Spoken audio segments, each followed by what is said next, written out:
On my wedding night, the giant screen in the ballroom suddenly started playing a video of me holding a woman and kissing her passionately. I stood there, completely defenseless, as my father-in-law, Mr. Miller, grabbed me by the collar and dragged me out of the venue, demanding an explanation. By the time I managed to prove that the video was a deepfake generated by AI, my bride, Chloe, had already slept with my foster brother, Tyler. My mother merely sighed, her face completely expressionless. What's done is done. You just have to accept it and never bring it up again. Since that night, a thick wall of disgust had built up between Chloe and me. Every time she tried to touch me, I found an excuse to push her away. She cried and acted miserable for a long time. Eventually, unable to bear her tears, I started preparing myself to accept her again. But then, I accidentally overheard a conversation between her and her friends in a private lounge. Chloe, you are literally a mastermind when it comes to relationships. You wanted to make up for lost time with Tyler when he got back to the country, so you used AI to make that fake cheating video of Ethan. You did it just so your dad would drag him out, giving you the perfect chance to sleep with Tyler. That was legendary. Your whole family and even his own mother knew about it. Only that idiot Ethan was kept in the dark. Chloe placed her hand over her stomach. And now, I'm pregnant with Tyler's baby. I don't even know how to tell Ethan. Maybe it was because she hadn't been sleeping well, but there were dark circles under her eyes. This sudden pregnancy was clearly something she hadn't anticipated either. Her best friend, Sarah, walked over and wrapped an arm around her shoulder. Chloe, you only have two choices now. First, break up with Ethan. Second, get an abortion and cut ties with Tyler forever.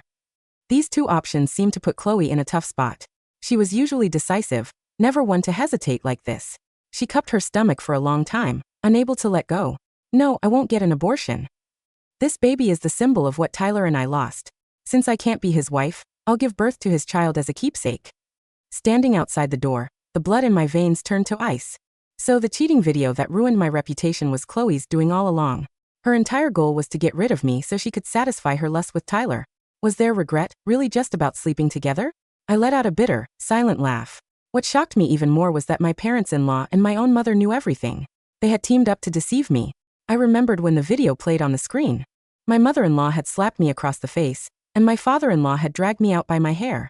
My mother had apologized to everyone in shame, calling me a worthless beast.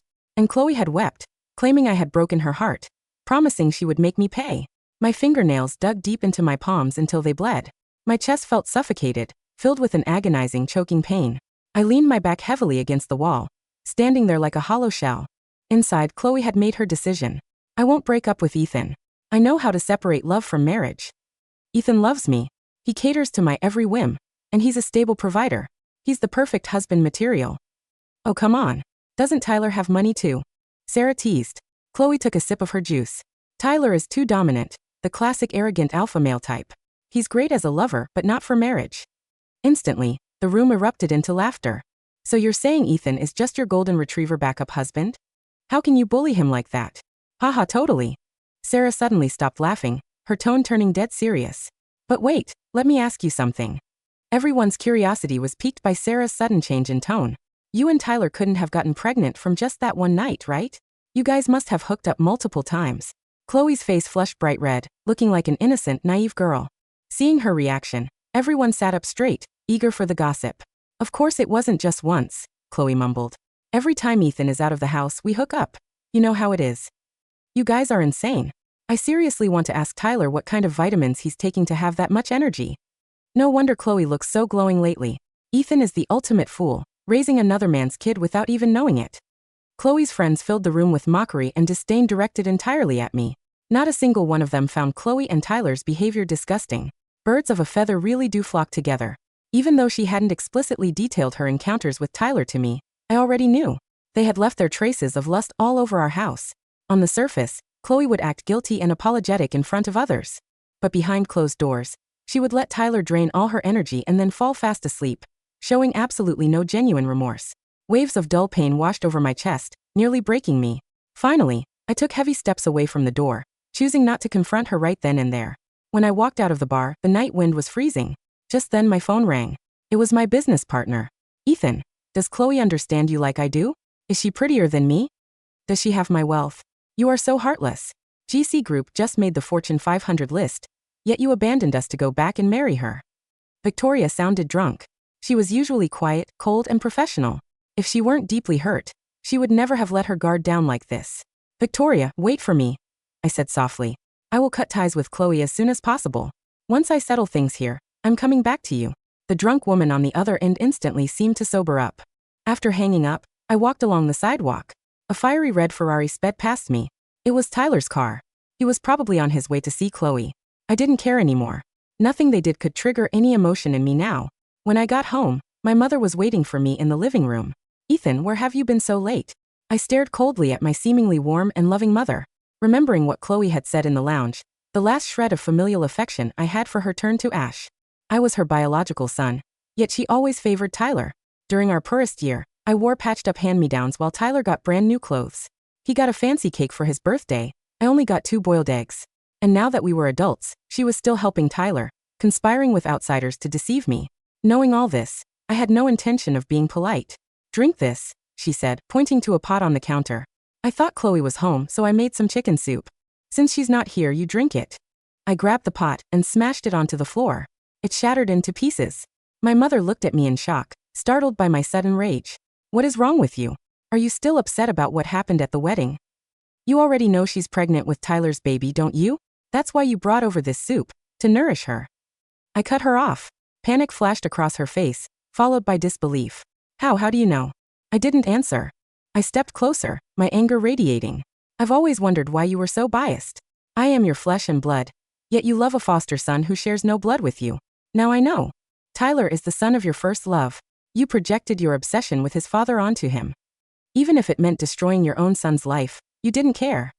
Having her deepest secret exposed, my mother choked on her words, unable to speak. Ethan, I hope you can understand my position. Both you and Tyler are my boys. I love you both equally. I don't favor anyone. Get out, I said coldly. I didn't want to waste my breath on her lies. In her heart, Tyler was her only beloved son. I was just a shadow.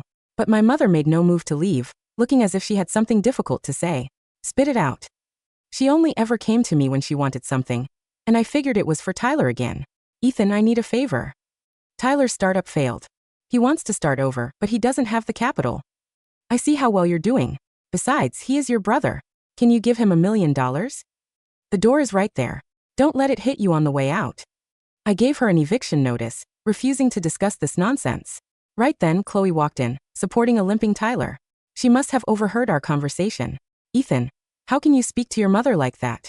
She's just worried about Tyler. As soon as she spoke, my mother rushed over to them. The 3 of them stood together, looking exactly like a happy family. From beginning to end, I was the only outsider. If she's so worried about him, she can go to the bank and take out a loan. Ethan, he is your brother. My brother? Ah, what a joke. If he really saw me as his brother, would he have crawled into bed with my fiancé? And my own mother always takes his side. Tell me, how much more do you expect me to tolerate? Silence fell over the room. No one dared to speak. This house was suffocating. Just as I turned to leave, my mother yelled in frustration. Wasn't the wedding thing just a misunderstanding? They are innocent. Why can't you just let it go instead of stabbing everyone in the heart? I turned back and looked coldly at the 3 of them. The urge to argue died in my throat. One mouth couldn't outtalk 3 hypocrites. Finally, Tyler, trying to play the good guy, stepped in to defuse the situation. Ethan, I'm sorry. That night, I was completely drunk. I made a terrible mistake. I am begging for your forgiveness. Can you please forgive me? This is your home. If anyone should leave, it's us. Seeing Tyler's seemingly sincere apology, both my mother and Chloe looked at him with immense pity. When I remained silent, refusing his apology, Chloe's face hardened. Tyler has already apologized to you personally. What more do you want? Nothing. I just want both of them to disappear from my sight right now. Hearing my words, Tyler lowered his head, looking incredibly hurt. My mother glared at me defensively. Before she could speak, Tyler turned and ran out of the house in tears. But he ran too fast and slipped, tumbling down the stairs. Tyler! Tyler! Chloe screamed, then turned on me with venom in her eyes. Ethan, why did you have to push him?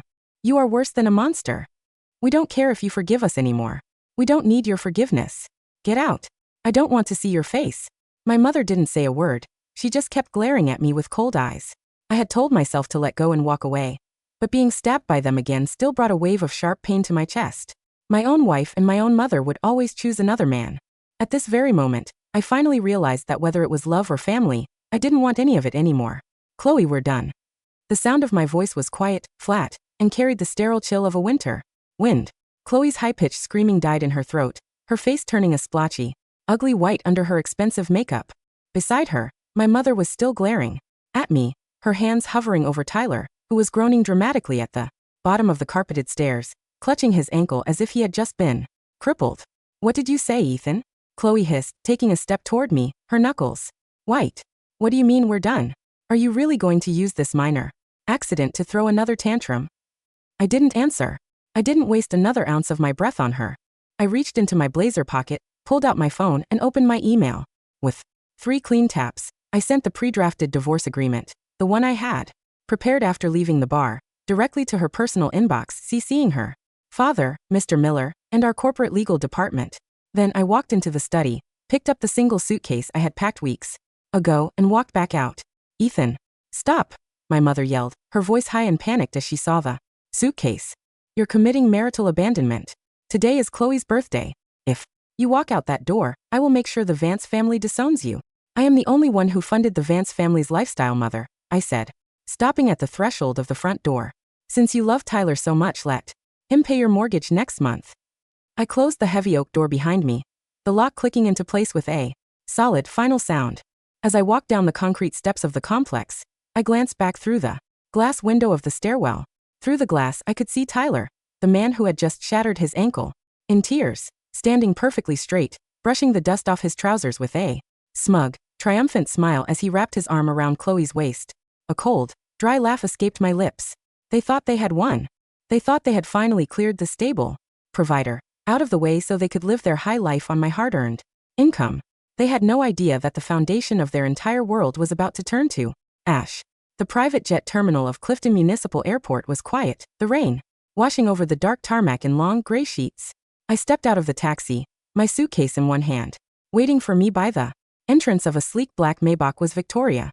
She was dressed in a sharp, tailored white wool overcoat, her long dark hair falling in soft waves around her shoulders.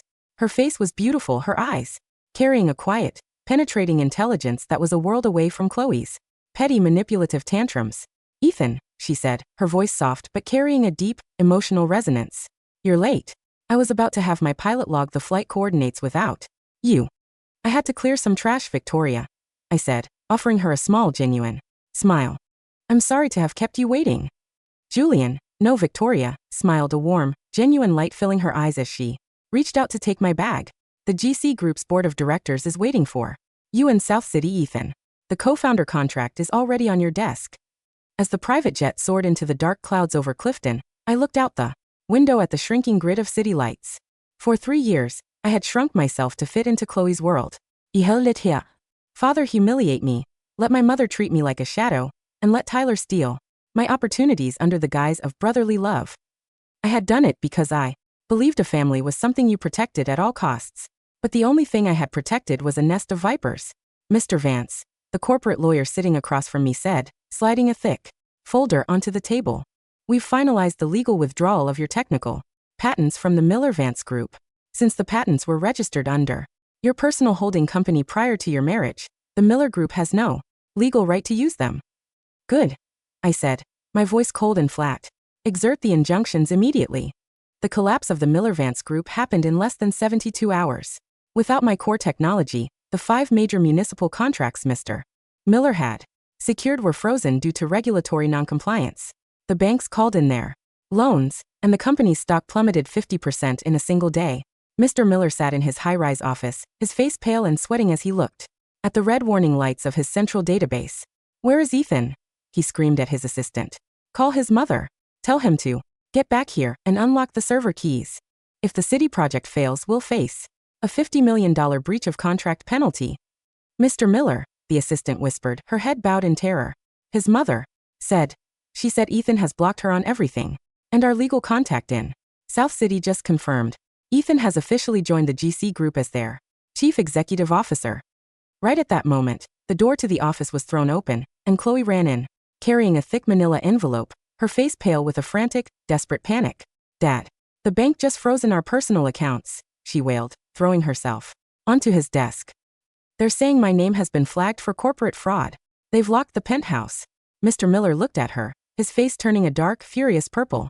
He stood up, his hand slamming onto the desk with a force that made the pens rattle. What did you do, Chloe? He roared. Why did Ethan withdraw his patents? What happened on your wedding night? Chloe took a step back, her lower lip trembling. Tyler needed some money for his startup. I used the joint account. You stole $30 million of our corporate funds to pay for your foster brother's gambling debts. Mr. Miller's voice shook the glass walls of his office. He grabbed his coat, his eyes wide with a sudden murderous disgust. You ruined my company. You ruined my life. Get out of my sight. 3 weeks passed. The International Business Summit in South City was the most prestigious event of the year. The grand ballroom of the Hilton was filled with the country's corporate elite, all of them dressed in the finest silks and wools. Chloe and Tyler, representing the dying Miller Group, had traveled to South City as a last resort, hoping to beg the newly listed GC Group for a financial lifeline. Mr. Schultz, Chloe called out as the GC Group's representatives entered the hall. We have the new development proposals. We can cooperate on the northern sector. The GC Group does not cooperate with bankrupt entities, Miss Miller. A deep, calm voice cut through the microphone. Chloe froze. She slowly turned her head. Walking down the center aisle, flanked by 6 senior partners and the state police, was me. I was dressed in a bespoke, dark charcoal 3-piece suit, my posture perfect, my eyes carrying a cold, absolute confidence that dominated the entire room. Beside me, wearing a stunning midnight blue silk gown, was Victoria. Ethan? Chloe's voice lost all of its sweet, manipulative volume in an instant. She took a frantic step back, her hands shaking as she looked at me, then at the golden GC Group seal pinned to my lapel. You're the chief executive? I am, I said, my voice smooth and clinical. And as of 8 a.m. today, our legal team has filed a criminal complaint against you and Tyler for corporate espionage, embezzlement, and malicious defamation. I tapped my phone, connecting it directly to the ballroom's giant LED screens. The screens went black, and then the clean high-definition audio of Chloe's conversation in the private lounge began to play. I won't break up with Ethan. I know how to separate love from marriage. He's just my golden retriever backup husband. Every time Ethan is out of the house, Tyler and I hook up. The entire ballroom erupted into a flurry of frantic, disgusted whispers. The reporters in the back row immediately began to type furiously on their laptops, their cameras flashing wildly, capturing the absolute raw horror on Chloe's face. So the wedding video was a deepfake. She framed her own husband. And she's carrying another man's baby. My mother stood in the crowd, her face completely pale as she saw her first love son, Tyler, being handcuffed by the police. Ethan, please, she screamed, running toward me on her knees. I'm your mother. Tyler. Tyler is your brother. He made a mistake. You can't let them send him to prison. Tyler is Gavin Young's son, mother, I said, my voice dropping into a freezing, dangerous whisper. The gambler who stole your own family's house 20 years ago. And you've spent your entire life siphoning my company's funds to pay his debts while letting me wear patched-up hand-me-downs. I looked down at her, my face completely expressionless. The police have already frozen your accounts, mother. The pension trust one set up for you has been legally revoked. You have nothing left. The police officers didn't wait. They grabbed Tyler and Chloe, pulling them apart and clicking the steel handcuffs around their wrists. Chloe Miller, Tyler Vance, the officer said, his voice flat. You are under arrest for corporate fraud, embezzlement, and tax evasion. Please come with us. Ethan, please. Chloe screamed as she was dragged down the steps, her silk gown covered in the dirt of her own ruin. I'll get the abortion. I'll marry you. I'll do anything. I didn't answer. I didn't even look at her. The spring had come to South City, washing the streets in a bright, warm light. The GC Group's new corporate headquarters had just been completed, its grand glass towers reflecting the golden rays of the sun like a jewel. I stood on the balcony overlooking the lake, holding a cup of warm tea, watching the clear blue sky. Victoria walked out onto the balcony, dressed in a comfortable cashmere sweater. She leaned down, kissing my cheek before slipping a flawless, custom-cut blue sapphire ring onto my finger, a ring shaped like a small, delicate wing. Happy anniversary, Ethan, she whispered, her eyes filled with a profound, peaceful love. I looked at the ring, then at her strong, steady hands, the hands that had held the umbrella for me when I was freezing, the hands that had put her own body on the line to protect me. It's a beautiful day, Victoria, I smiled, leaning my head against her shoulder. The gold-plated chains of my past had been completely destroyed, and the sky above us was finally, beautifully mine.